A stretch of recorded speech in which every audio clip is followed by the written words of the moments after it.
So as most of you know by now, whenever we have a guest on, I always like doing a follow-up episode after, just because it gives me time to process. In the time of shooting an episode with somebody, of course, you're thinking of questions right off the bat and you're kind of engaged. But then after the episode ends, there's a lot of times where I think to myself, like, gosh, I didn't really go down that path quite enough, or I wish I would have talked more about this. And so this is that time that gives me a chance to kind of comprehend what we talked about with Rusty, and come back and talk to you guys about the highlights for myself. And maybe you have the same or maybe not. But for me, when it comes to the training aspect, what I took a lot from Rusty was that, obviously 12 years in the service, and then now he's already a battalion chief, which is, I'm not going to say it's unheard of, but that's an extremely fast pace to get to the point that he's in.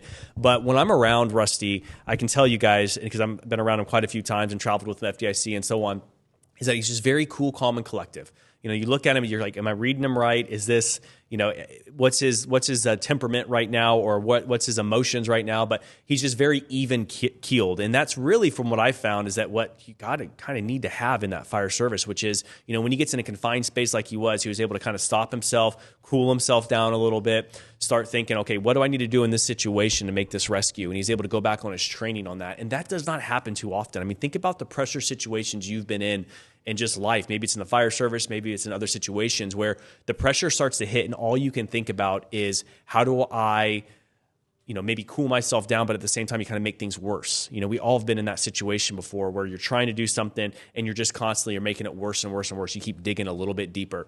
So with that, for him to be able to, in that situation, and to be able to just calm himself down, a kind of that highlight point in his career, if you will, to be in that spot and work through it, it's something that a lot of us can learn from. And another thing I took away too, which was very interesting for those of you in the fire service and even doing other things, which is that when you get done with something like a call, being able to go back and listen to how we responded to that call, being able to review footage or listen to things, all that is data points.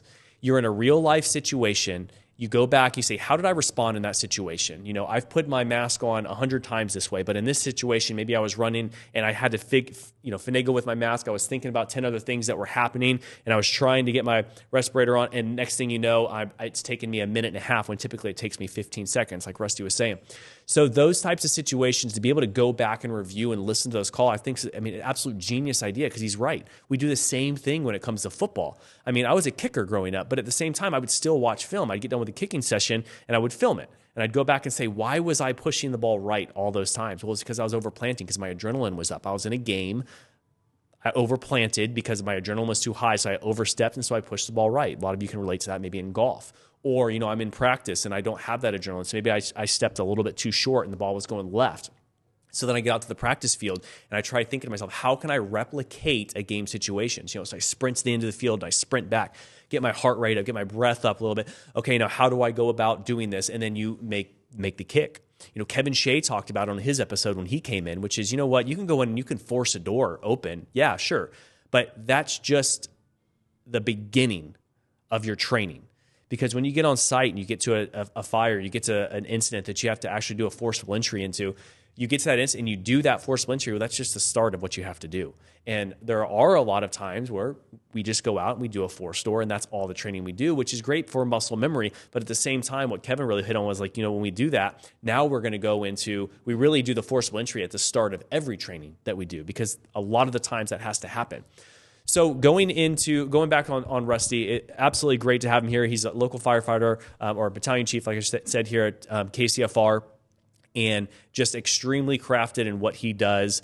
He's extremely good when it comes to on the training. I've been out to a few trainings where he's been in charge and instructing there, and he just captures everybody's attention. And the way he wants to just mold the people around him and make them better, I can only imagine. I don't know firsthand, but like he was saying, I can understand the feeling when I go out to my kids' games. I think, man, that's somebody that I've obviously been training with. That's my own flesh, my own blood. And you watch them playing in their games, and you think to yourself, like, I did that. That's me.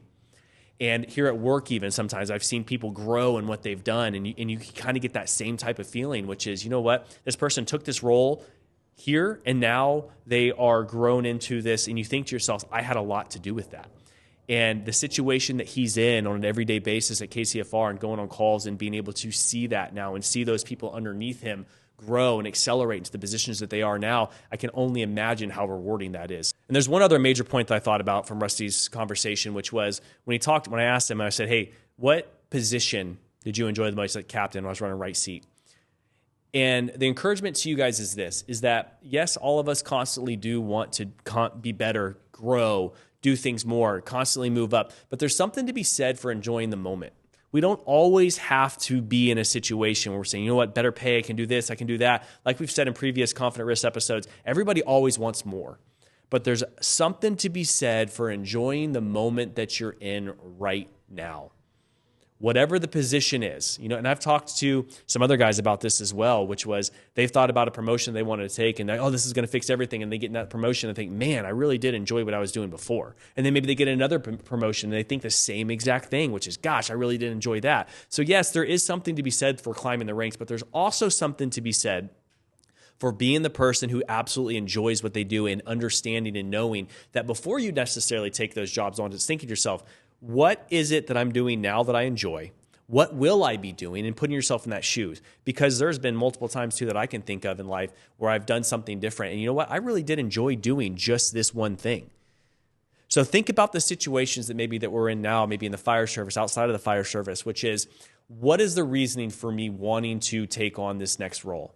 Is it because I truly want to be in that role, or is it the pay? What is it? But take time, enjoy the moments that we're in right now. There's something to be said for that too. Enjoying life, enjoying where we're at, enjoying where you are with your kids, enjoying where you are with your job, with the role that you have, with the activities that you're doing.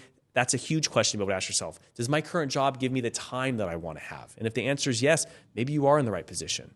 I hope you guys were able to take something from Rusty's episode like I was. There's a lot to unpack from that thing. That's just a few of the highlights. But if you haven't watched it, make sure and go back and watch Rusty Kramer's episode. It was a great one. Until next time, stay sharp and stay resilient.